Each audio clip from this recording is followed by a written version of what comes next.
Report आबद इकबाल डोमकी, नुमाइंदा JN news district CB Balochistan. खबर शामिल करते हैं बख्तियाराबाद से, जहां गुज़श्ता रोज़ लहरी से नामालूम अफराद ने लहरी टैक्सी स्टैंड से उस्ताद अब्दुल मजीद उर्फ मंजना नामी शख्स का टैक्सी किराया कर लेके गए। ताहम 3 दिन बाद उस्ताद अब्दुल मजीद की लाश बख्तियार अहमद के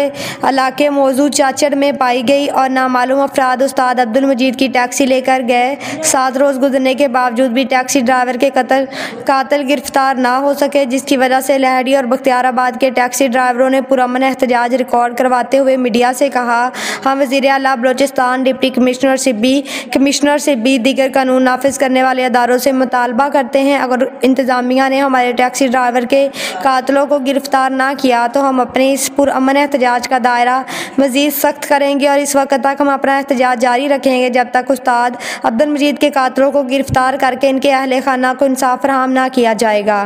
मज़ीद इनका कहना था, जाते हैं अपने नुमाइंदे आबिद इकबाल डोमकी की इस रिपोर्ट में।